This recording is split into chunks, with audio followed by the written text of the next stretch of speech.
Hello बच्चों, कैसे हो आप लोग। इस चैनल में आप सभी का फिर से स्वागत है। आज मैं जो टॉपिक लेकर आई हूँ वो है वचन। वचन कैसा तत्व है? ये विकारक तत्व है। विकारक तत्व लिंग पढ़ाते वक्त हम इसका विस्तार पूर्वक से बता दिए थे। ये कितने प्रकार के होते हैं? लिंग, वचन और कारक। वचन जो है ये विकारक तत्व है। विकारक तत्व कौन कौन सा है? लिंग, वचन और कारक। विकारक तत्व के बारे में हम विस्तार से लिंग में बता चुके हैं और आज हम पढ़ेंगे वचन के बारे में। वचन का अर्थ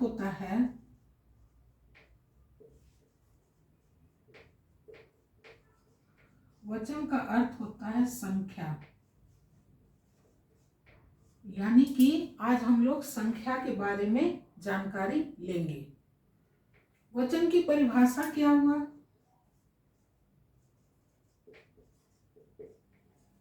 एक बात और, विकारक तत्व विकारी शब्द पे अपना प्रभाव डालता है। और विकारी शब्द क्या है? संज्ञा, सर्वनाम, विशेषण और क्रिया।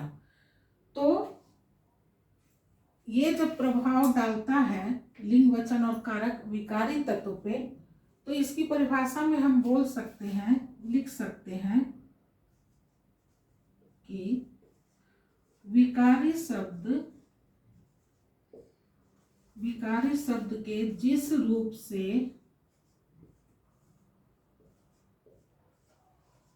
रूप से संख्या का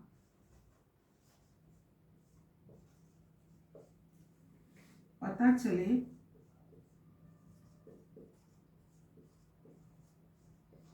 उसे वचन कहते हैं। ठीक है। विकारी शब्द कौन कौन सा हो गया? संज्ञा, सर्वनाम, विशेषण या क्रिया। तो विकारी शब्द पे ही ये अपना प्रभाव वचन डालता है, तभी उसका रूप बदल जाता है।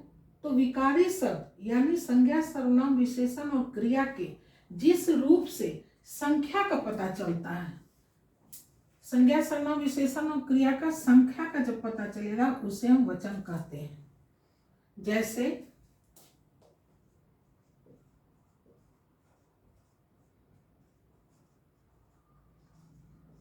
लड़का, लड़के।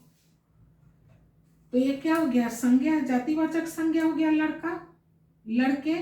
तो ये अपना रूप बदल दिया, ये विकारी शब्द है। तो विकारी शब्द के ही रूप से हमको पता चलता है कि ये संख्या में कितना है, 1 है, 2 है, 4 है, 10 है या बहुत है, इसका पता चलता है। इसलिए हम लिखेंगे इसकी परिभाषा में कि विकारी शब्द के जिस रूप से, विकारी शब्द है, इसके जिस रूप से संख्या का पता चले कि वो संख्या में कितना है, उसे ही वचन कहते हैं। या फिर इससे भी सिंपल वे में लिख सकते हो, या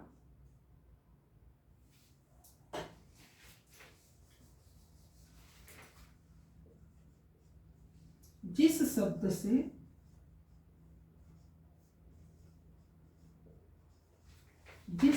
से एक या एक से अधिक संख्या का, एक या एक से अधिक संख्या का पता चले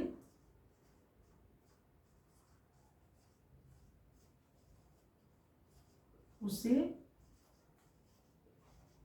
वचन कहते हैं। एग्जाम्पल में लिख दोगे लड़का, लड़के, है ना। तो विकारी शब्द वही हो गया, विकारी शब्द जो अपना रूप बदल देता है। तो रूप बदलने वाला संज्ञा सर्वनाम भी हो सकता है। जैसे सर्वनाम में हो गया मैं क्या हो गया? एक आदमी का पता चलता है। लेकिन जब अब हम बोलते हैं या हम लोग, हम सब, तो इसमें क्या होता है? एक से अधिक हो गया। तो इस तरह से ये भी परिभाषा सही है। विकारी शब्द के जिस रूप से संख्या का पता चले उसे वचन कहते हैं। एग्जाम्पल दे दोगे या फिर और भी सिंपल वे में लिख दोगे कि जिस शब्द से, अब शब्द से ही हमको पता चल रहा है कि ये संख्या में एक है और इसमें एक से अधिक संख्या हो गया। तो जिस शब्द से एक या एक से अधिक, ये दो बातें बताएगा, संख्या का पता चले उसे वचन कहते हैं। एग्जाम्पल दे दोगे। इस प्रकार हम देखते हैं कि संख्या के दो भेद हो गए, क्योंकि दो बात बता रहे हैं, या तो संख्या में वो एक होगा या फिर एक से अधिक होगा, यानी 2 से स्टार्ट हो जाएगा, 2 से शुरू हो जाएगा। एक जब संख्या में एक रहेगा तो एक कहलाएगा, और जहां 1 से 2 हो गया तो 1 से अधिक हो गया वो, यानी 2 से 2 3 4 5 जितना का भी हो जाएगा उसके बारे में बताएगा। तो इस तरह से हम देखते हैं कि वचन के दो प्रकार हो गए, एक वचन और बहुवचन। इस प्रकार हम देखते हैं कि वचन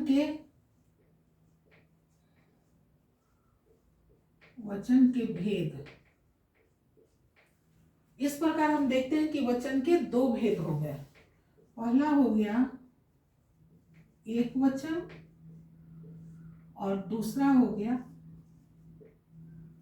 बहुवचन।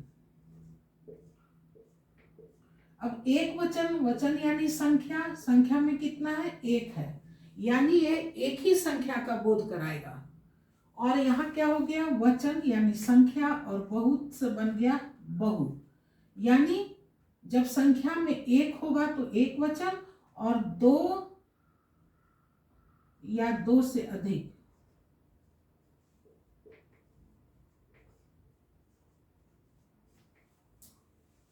बहुवचन में दो या दो से अधिक जब होगा तो वो बहुवचन में आ जाएगा।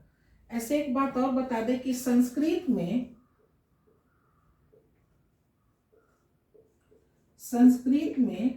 वचन के 3 भेद होते हैं। कौन कौन, एक वचन,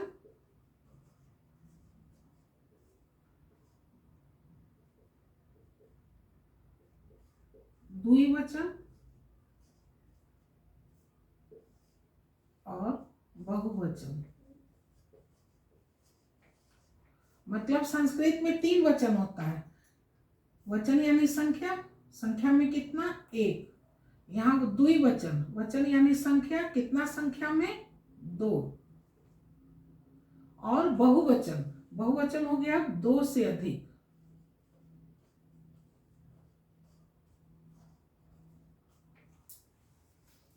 संस्कृत में वचन के 3 भेद होते हैं, एक वचन, द्विवचन, बहुवचन। एक होगा फिर 2 होगा, तब फिर जब 2 से ज्यादा होगा तब बहुवचन में आएगा। लेकिन हिंदी में 2 ही भेद है, एक वचन और बहुवचन। एक वचन में संख्या में एक होगा, लेकिन बहुवचन में जहाँ 1 से 2 हुआ तो बहुवचन में आ जाएगा। 2 3 4 5 जो भी हो, 2 या फिर 2 से अधिक जितना भी होगा वो सारे बहुवचन में आ जाएगा। तो इस प्रकार हम देखते हैं कि हिंदी में हम लोग हिंदी का ही पढ़ेंगे, हिंदी पढ़ रहे हैं तो इसमें 2 ही भेद पढ़ेंगे, एक वचन और बहुवचन।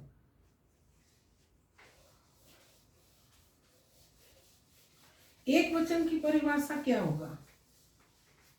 अच्छा, अगर पहले हम लिख लें कि जिस शब्द से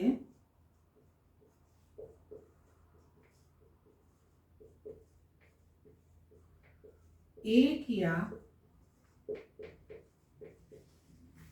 एक से अधिक संख्या का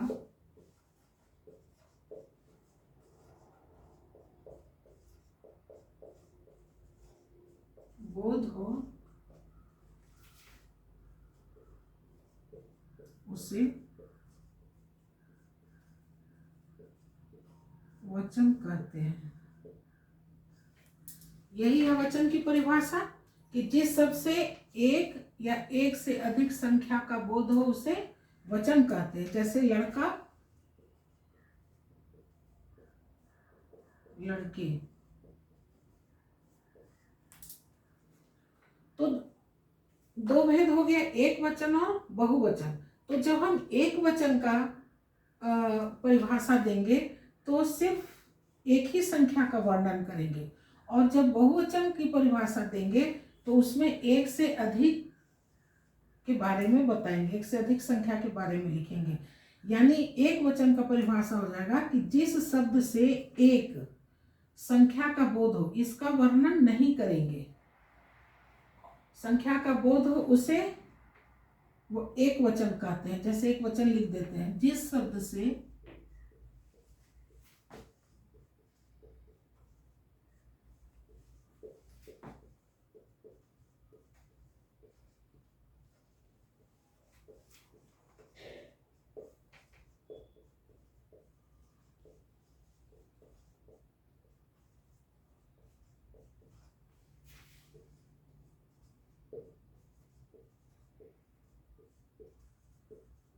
उसे एक वचन कहते हैं। जैसे लड़का, किताब इत्यादि। ठीक है, एक वचन यानी संख्या में तो हम एक का ही वर्णन करेंगे यहाँ, लेकिन जब बहुवचन का वर्णन करना होगा, परिभाषा लिखना होगा, तो हम कहेंगे जिस शब्द से, अब एक को नहीं लिखेंगे, एक से अधिक संख्या का बोध हो उसे बहुवचन कहते हैं।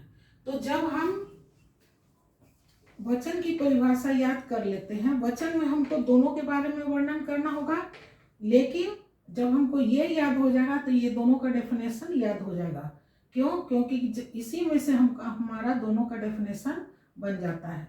अगर हमको एक वचन का डेफिनेशन लिखना होगा तो जिस शब्द से एक, इसको नहीं लिखेंगे, संख्या का बोध हो उसे एक वचन कहते हैं। जब बहुवचन की परिभाषा लिखना होगा तो जिस शब्द से, इसको नहीं लिखेंगे, एक से अधिक संख्या का बोध हो उसे बहुवचन कहते हैं।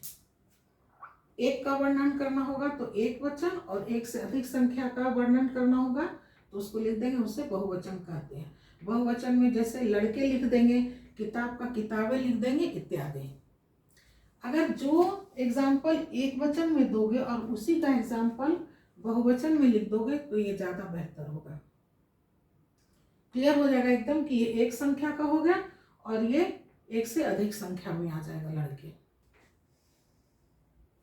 अब हम लोग जानेंगे वचन परिवर्तन। वचन परिवर्तन का मतलब होता है एक संख्या को एक से अधिक संख्या में बदलना, यानी एक वचन को बहुवचन में बदलना, या फिर बहुवचन को भी एक वचन में बदल सकते हैं। जैसे लड़का से अगर लड़के की है, लड़के हो गया बहुवचन, उसको अगर एक वचन में बदलना है तो लड़के लिख देंगे। तो इसे ही वचन परिवर्तन कहा जाता है। वचन परिवर्तन किसका होगा? विकारी शब्द का होगा। तो जिस विकारी शब्द का वचन परिवर्तन उस शब्द के साथ प्रयुक्त कारक चिन्ह के आधार पे किया जाता है।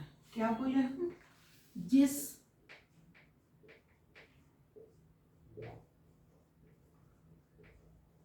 विकारी शब्द का वचन परिवर्तन उस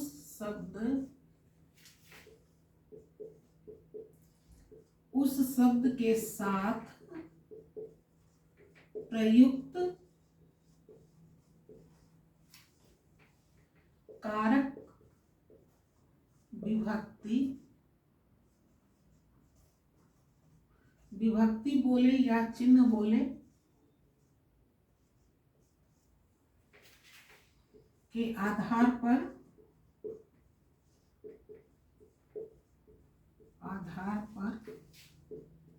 किया जाता है। वचन परिवर्तन कैसे करेंगे? वचन परिवर्तन होगा विकारी शब्द का।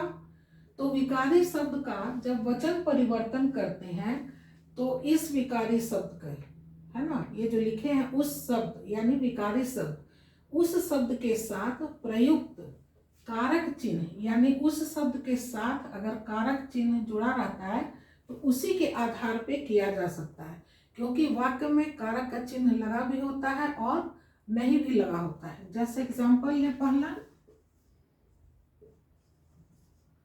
हाथी दौड़ रहा है। हाथी दौड़ रहे हैं।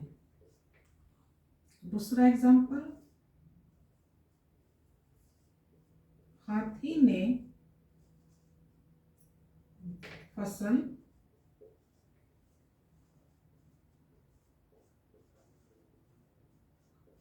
नष्ट कर दिया।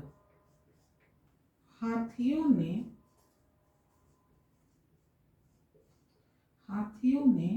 फसल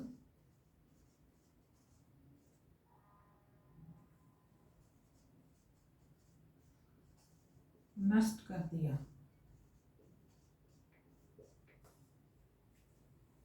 अब देखो दो उदाहरण है। एक है हाथी दौड़ रहा है, ये हो गया एक वचन। हाथी दौड़ रहे हैं, ये क्या है, बहुवचन में।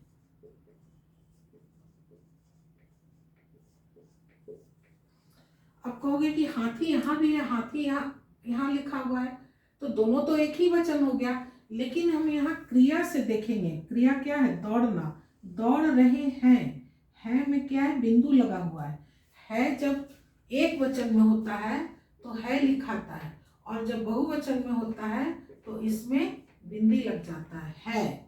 दौड़ रहे हैं, हाथी दौड़ रहा है, हाथी दौड़ रहे हैं। क्यों? क्योंकि इसमें कारक की विभक्ति नहीं लगा है। तो अभी हम ऊपर की परिभाषा में बताए थे कि वचन परिवर्तन किसके आधार पे किया जाता है, कारक विभक्ति के आधार पे किया जाता है। तो वाक्य दो तरह से होता है, उसमें कारक की विभक्ति नहीं भी हो सकता है और कारक की विभक्ति हो भी सकता है। तो इसी के आधार पर हम किसी भी विकारी शब्द का वचन परिवर्तन करते हैं। जैसे अगर कारक की विभक्ति यहाँ नहीं है तो इस हाथी दौड़ रहा है, हाथी दौड़ रहे हैं, इसमें कोई परिवर्तन नहीं आया। ये विकारी शब्द है, संज्ञा शब्द है, और संज्ञा क्या है, विकारी शब्द है। तो इस विकारी शब्द में कोई परिवर्तन नहीं आया। इसको हम क्रिया से समझेंगे कि यहाँ एक नहीं एक से अधिक हाथी है। दूसरा एग्जाम्पल ले, हाथी ने फसल नष्ट कर दिया। दूसरा है हाथियों ने फसल नष्ट कर दिया। हाथी ने फसल नष्ट कर दिया, ये कौन से वचन में है, एक वचन में है, क्योंकि यहाँ हाथी है और इसमें कारक का चिन्ह ने है। हाथी एक संख्या में है तो ये एक वचन हो गया। लेकिन यहाँ हाथी से हाथियों क्यों हुआ, क्योंकि इसमें कारक का चिन्ह लगा है। जिसके साथ कारक का चिन्ह लगा रहता है वहां उसका रूप बदल जाता है। जब विभक्ति चिन्ह नहीं लगा होता है तो उसका स्वरूप वही रहता है, वही रूप रहता है, वो क्रिया उसका बदल जाता है। लेकिन जब कारक की विभक्ति लगा होता है तब इसका रूप बदल जाता है। इसलिए ये यहाँ हाथी से हाथियों हो गया। इसलिए इसकी परिभाषा में लिखा गया कि जिस विकारी शब्द का वचन परिवर्तन उस शब्द के साथ प्रयुक्त यानी लगा हुआ, उस शब्द के साथ प्रयुक्त कारक चिन्ह के आधार पे किया जाता है। वाक्य में विभक्ति चिन्ह नहीं भी हो सकता है और हो भी सकता है। तो इसी के आधार पे हम वचन का परिवर्तन करते हैं। तो इस प्रकार हम देखें कि वचन परिवर्तन के भी दो नियम हो गए, दो आधार हो गया। एक आधार हो गया विभक्ति रहित और दूसरा विभक्ति सहित। विभक्ति रहित मतलब, विभक्ति रहित मतलब होता है बिना, और सहित का मतलब होता है साथ। यानी इसको दो आधार में बांट दिया गया है। एक तो विभक्ति रहित के आधार पे, यानी जिसमें कि विभक्ति चिन्ह नहीं लगा होगा, और दूसरा विभक्ति सहित यानी जिसके साथ विभक्ति का चिन्ह लगा होगा। विभक्ति कारक के कितने विभक्ति हैं, 8 है। कर्ता ने कर्म को करण से संप्रदान के लिए अपादान से संबंध काव्य की अधिकरण में पर संबोधन हे हो रे अजय इत्यादि। तो इन आधारों पर, कारक के आधार पे ही इनको दो भागों में बांटा गया है, कारक सहित और कारक रहित। विभक्ति रहित विकारी शब्दों का वचन परिवर्तन। जिस शब्द में विभक्ति चिन्ह नहीं रहेगा, रहित यानी बिना, जिस शब्द में, विकारी शब्द में विभक्ति चिन्ह नहीं रहेगा, तो उसका वचन परिवर्तन कैसे करेंगे, उसका ये 8 नियम है कि किस प्रकार से करेंगे। पहला नियम है कि आकारांत पुल्लिंग शब्द, लड़का क्या है, पुल्लिंग शब्द है। आकारांत यानी उस शब्द के अंत में आ की मात्रा लगा हो। शब्द के अंत में जब आ की मात्रा लगा हो तो उसको कहेंगे आकारांत। तो ये कैसा शब्द है, आकारांत पुल्लिंग शब्द। तो जब आकारांत पुल्लिंग शब्द हो, इसका जब वचन परिवर्तन करना होता है तो आ की मात्रा को हटा देते हैं और उसमें ए की मात्रा लगा देते हैं। इस प्रकार से फिर एक वचन से बहुवचन बना देते हैं। लड़का, लड़के। ताला, यहाँ भी आ की मात्रा है तो ए की मात्रा, आ की मात्रा हटा दिए, ए की मात्रा लगा दिए, क्या बन गया, ताला से ताले। उसी प्रकार गमला, शब्द के अंत में आ की मात्रा है, इसको हटा देंगे और ए की मात्रा लगा देंगे, बन गया गमले। गमला, गमले, वो ये दोबारा लिखा गया। दूसरा है आकारांत पुल्लिंग शब्द। आकारांत पुल्लिंग शब्द में आदर सूचक जो है, सम्मान या फिर उपनाम या प्रतिष्ठावाचक, ये 3 ऐसे शब्द को में क्या करते हैं कि वही एक वचन और बहुवचन दोनों में एक ही स्थिति में रहता है, एक्सेप्ट 4 को छोड़कर, साला, भांजा, भतीजा और बेटा। सम्मान बोधक या फिर उपनामवाचक कहे या फिर प्रतिष्ठावाचक, जिसको हम प्रतिष्ठा देते हैं, मान सम्मान देते हैं, ऐसे व्यक्तियों के एक वचन और बहुवचन समान होता है। सिर्फ 4 ऐसे रिश्ता है, साला का, भांजा का, भतीजा का और बेटा का। इन चारों का ही रूप बदल जाता है। उसी प्रकार से आ की मात्रा लगा हो तो उसमें ए कर देंगे, साला साले, भांजा भांजे, भतीजा भतीजे, बेटा बेटे। लेकिन इन चारों को छोड़कर बाकी जितने भी संबंधवाचक है या प्रतिष्ठावाचक है, जिनसे भी हमारा संबंध हो या उनको प्रतिष्ठा सम्मान दे, उनका दोनों वचनों में समान रहता है। एक वचन में भी काका, बहुवचन में भी काका, एक वचन में दादा, बहुवचन में भी दादा, एक वचन में नाना, बहुवचन में भी नाना, यानी दोनों वचनों में ये समान रूप से होते हैं। सिर्फ 4 ही ऐसा रिश्ता है जिसका कि वचन बदल जाता है पूर्व वाले वचन की तरह। तीसरा है अ की मात्रा या फिर छोटा ऊ, बड़ा ऊ या छोटी ई, बड़ी ई। यहाँ देखो बड़ी ई है, ये भी बड़ी की मात्रा है, ये बड़ा ऊ है या छोटा ऊ रहे या फिर अ की मात्रा। 5 रहेगा अकारांत पुल्लिंग, सारा पुल्लिंग शब्द, पहला, दूसरा, तीसरा, ये तीनों नियम पुल्लिंग शब्द के लिए। पुल्लिंग शब्द के अंत में अगर अ हो, छोटी ई की मात्रा हो या बड़ी ऊ की मात्रा हो, छोटा ऊ की मात्रा लगा हो या फिर बड़ा ऊ की मात्रा हो, शब्द के अंत में वो कैसा शब्द हो, पुल्लिंग शब्द हो। पुल्लिंग शब्द के अंत में अगर अ, बड़ा ऊ या छोटा ऊ या बड़ी ऊ या छोटी ऊ हो, तब उसके साथ क्या करते हैं, वही समान, एक समान रहता है। इसीलिए देखो हाथी का एग्जाम्पल हम वहां दे दें कि इसके वचन परिवर्तन में हम बताए थे कि जब ये विभक्ति रहित विकारी शब्द होता है तो उसका वचन परिवर्तन करते समय वचन वही रहता है। तो यहाँ हम वही नियम बता रहे हैं, विभक्ति रहित विकारी शब्दों का वचन परिवर्तन। तो ये विभक्ति रहित जब रहेगा तो हाथी का हाथी ही रहेगा, वचन परिवर्तन नहीं होगा, चाहे वो अ हो, छोटी ऊ बड़ी ऊ हो या बड़ा ऊ छोटी ऊ हो, हर हालत में वो वही रहेगा दोनों स्थिति में। तो चौथा है 4 से लेकर ये 8 तक जो है ये स्त्रीलिंग शब्द के लिए है। स्त्रीलिंग शब्द के अंत में अगर अ हो तो उसके जगह पर ए लगा कर हम लोग, ए नहीं ए लगा कर हम लोग एक वचन से बहुवचन बनाते हैं। जैसे पुस्तक, इसके अंत में अ है तो ए लगा कर हम लोग इसको बहुवचन बना देते हैं। किसको? स्त्रीलिंग शब्द को। स्त्रीलिंग शब्द के अंत में जब अ रहेगा तब ये ए लगाकर बहुवचन बनाते हैं। जब ये विभक्ति रहित होगा, वाक्य में जब विभक्ति रहित होगा और ये स्त्रीलिंग शब्द होगा, स्त्रीलिंग शब्द के साथ जब अंत में अ की मात्रा होगा तो इसको हम लोग ए लगाकर बहुवचन बनाते हैं। जैसे पुस्तक से पुस्तकें, सड़क सड़कें, आँख आँखें, बहन बहनें इत्यादि। 5वां है आ की मात्रा हो। आ की मात्रा जब होगा तब उसमें ए साथ लगा देंगे, ए साथ लगा देंगे और बहुवचन बना देंगे। जैसे बाला बालाएं, माता माताएं, कक्षा कक्षाएं, शाखा शाखाएं।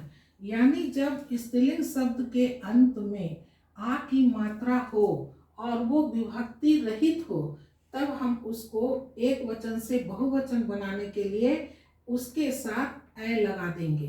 बाला बालाएं, माता माताएं, कक्षा कक्षाएं, शाखा शाखाएं इत्यादि। 6ठा है कि स्त्रीलिंग शब्द के अंत में अगर बड़ी ई हो या छोटी ई हो, बड़ी ई हो या छोटी ई हो, दोनों को हटा देंगे और उसके साथ छोटी ई और या लगा देंगे। जैसे यहाँ बड़ी ई है तो इसको हटाकर छोटी ई लगाएंगे और या जोड़ देंगे। कली से बन गया कलियां। उसी प्रकार यहाँ भी देखो बड़ी ई की मात्रा है तो यहाँ छोटी ई की मात्रा और यहाँ छोटी ई की मात्रा है तो छोटी ही मात्रा रहेगा और या, क्योंकि हम बोले दोनों ही स्थिति में बड़ी हो या छोटी हो दोनों को हटा देंगे और छोटी ई की मात्रा और या लगा देंगे। या यूं कहो कि बड़ी को छोटी में बदल देंगे और छोटी है तो उसको छोटी ही रखेंगे और उसके साथ क्या करेंगे, या जोड़ देंगे। इस तरह से हम लोग एक वचन से बहुवचन बनाएंगे। कली कलियां, स्त्री स्त्रियां, जाति जातियां, रीति रीतियां इत्यादि। 7वां है छोटी ई की मात्रा के साथ जब बहुवचन बनाना होता है तो क्या करेंगे, या को या में कर देंगे, उसके ऊपर चंद्र बिंदु लगा देंगे।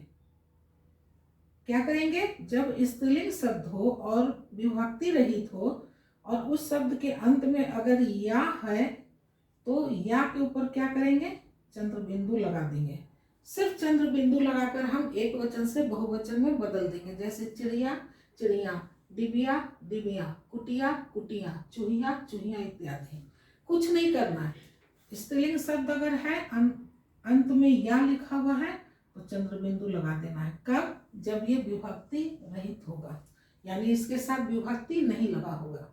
8वां और लास्ट है कि छोटी ऊ या बड़ी ऊ, दोनों ही हालत में जो ये स्थिति में था, बड़ी ई रहे या छोटी ई रहे, यहाँ भी वही है, बड़ा ऊ रहे या छोटा ऊ रहे, दोनों ही हालत में वस्तु, हाँ बड़ी ऊ रहे या छोटी ऊ रहे, दोनों ही हालत में बड़ी छोटी ऊ लिखेंगे और उसके साथ ए जोड़ देंगे। यहाँ था बड़ी ऊ छोटी ई को लेकर, यहाँ बड़ा ऊ या छोटी ऊ, बड़ा ऊ या छोटा ऊ को लेकर क्या करेंगे, उसके साथ छोटा है तो बड़ा कर देंगे और बड़ा है तो बड़ा ही रहेगा। सॉरी, इसमें छोटा ऊ या बड़ा ऊ को बड़ा ऊ में बदल देंगे और साथ में ए लगा देंगे तो बन जाएगा बहुवचन। जैसे छोटा ऊ है तो छोटा ऊ ही लिखेंगे, बड़ा ऊ है तो छोटा ऊ लिखेंगे, बड़ा ऊ है छोटा ऊ लिखेंगे।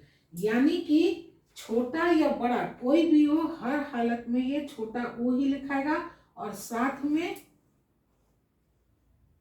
ये ए जुड़ जाएगा। ऊ की मात्रा बड़ा ऊ में छोटा ऊ में बदल जाएगा और साथ में ए की मात्रा बदल जाएगा। इस तरह से हम देखते हैं कि विभक्ति रहित जब वचन बदलना रहेगा, विभक्ति रहित जब विकारी शब्द होगा तो उसका वचन हम इस प्रकार से बदलेंगे। 3 नियम है पुल्लिंग के शब्द के साथ और 5 नियम हो गया स्त्रीलिंग शब्द के साथ। दूसरा है विभक्ति सहित विकारी शब्दों में वचन परिवर्तन। विकारी शब्द अगर विभक्ति सहित है यानी उसके साथ विभक्ति का चिन्ह लगा है तो उसमें कैसे परिवर्तन होगा, ये इसका 2 नियम है। पहला है कि अकारांत या अकारांत हो या आकारांत हो या फिर उकारांत हो या फिर बड़ी ऊ की मात्रा हो, है ना। उकारांत हो, अ की मात्रा लगा हो या फिर आ की मात्रा लगा हो या छोटी ऊ या बड़ी ऊ। अगर विकारी शब्द के अंत में आ छोटी ऊ या बड़ी ऊ लगा हो तो उसको क्या करेंगे, उसके साथ ओ की मात्रा जोड़ देंगे। ओ मात्रा नहीं, ओ लिख देंगे तो ये बहुवचन बन जाएगा। और ने को इसलिए लिखे क्योंकि ये विभक्ति चिन्ह है, तो विभक्ति चिन्ह के साथ ही ये नियम है, इसलिए इसको विभक्ति चिन्ह के साथ लिखे हैं। क्या है, अगर शब्द के अंत में आ छोटी ऊ या बड़ी ऊ हो तो उसके साथ ओ जोड़ कर हम लोग इसको बहुवचन बना देते हैं। जैसे शत्रु से शत्रुओं, लड़का से लड़कों, घोड़ा से घोड़ों इत्यादि। दूसरा नियम है कि बड़ी ई की मात्रा या छोटी ई की मात्रा, कोई भी मात्रा हो, बड़ी हो या कि छोटी हो, हर हालत में इसको छोटी ई की मात्रा कर देंगे। छोटी है तो छोटी ही रहेगा, बड़ी है तो भी ये छोटी में बदल जाएगा। और इसके साथ क्या करेंगे, यूं जोड़ देंगे। जैसे लाठी, लाठी में बड़ी की मात्रा है शब्द के अंत में, तो इसको छोटी की मात्रा कर दे और यूं जोड़ देंगे, यानी यूं यूं कर देंगे, यूं, तो ये बन जाएगा बहुवचन। देखो यहाँ भी जैसे यूं, यूं, और कारक चिन्ह तो रहेगा ही क्योंकि विभक्ति सहित है, इसके साथ कारक चिन्ह रहेगा। तो विभक्ति सहित विकारी शब्दों में जो परिवर्तन होगा वो 2 तरह से होगा। पहला आ या छोटी ऊ बड़ी ऊ होगा तो उसके साथ ओ जोड़ देंगे, ओ, और बहुवचन बना देंगे। दूसरा है कि छोटी बड़ी ई या छोटी ई होगा तो इसको छोटी ई और यो में बदल देंगे तो बन जाएगा ये बहुवचन। जैसे स्त्रियों का, स्त्रियों पर, स्त्रियों ने। इस प्रकार से हम लोग विभक्ति सहित और विभक्ति रहित विकारी शब्दों में वचन परिवर्तन करते हैं। अब हम वचन की पहचान कैसे करेंगे।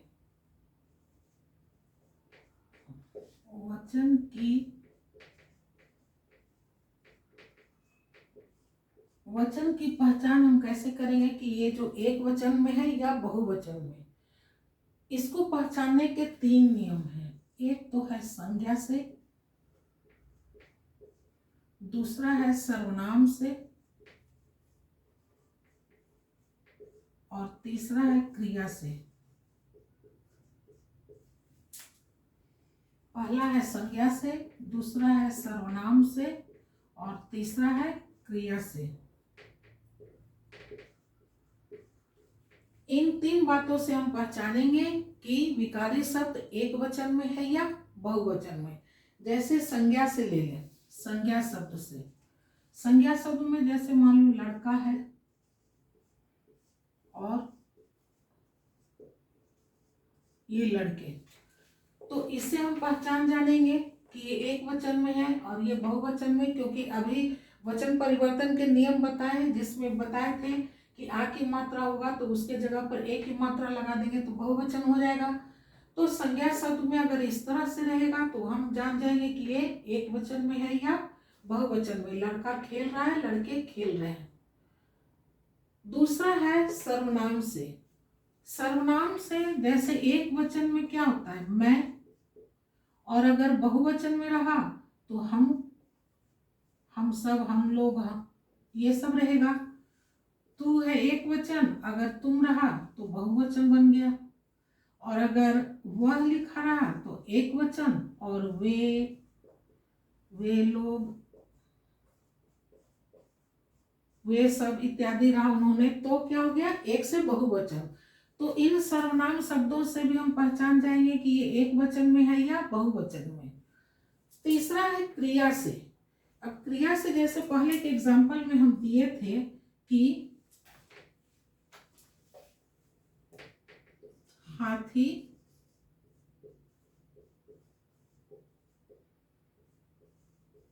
दौड़ रहा है, हाथी दौड़ रहे हैं। इसी को पहला एग्जाम्पल भी ले सकते हैं संज्ञा के लिए, जो पहले बताए थे। हाथियों ने फसल बर्बाद कर दिया। हाथी ने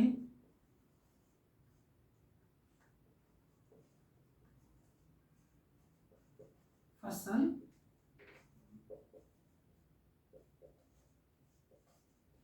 बर्बाद कर दिया।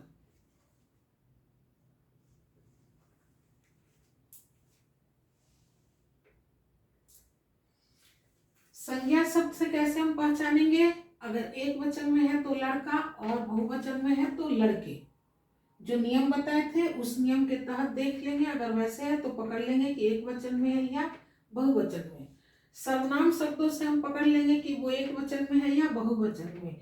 ये सारे जो है ये एक वचन में है और ये जो है बहुवचन में है। ये एक वचन बताएगा और ये बहुवचन बतलाएगा। तीसरा है क्रिया से।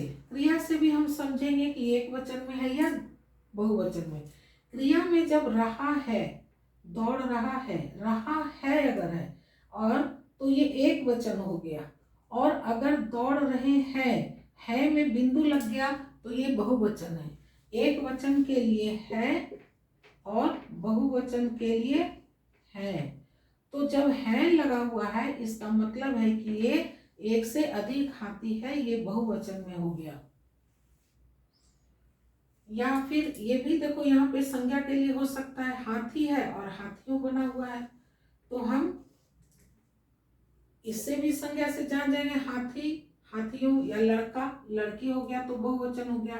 क्रिया से भी जान जाते हैं कि अगर क्रिया में रहे हैं, दौड़ रहे हैं, कर रहे हैं, पढ़ रहे हैं, अगर है में बिंदु लग गया तो ये बहुवचन हो गया।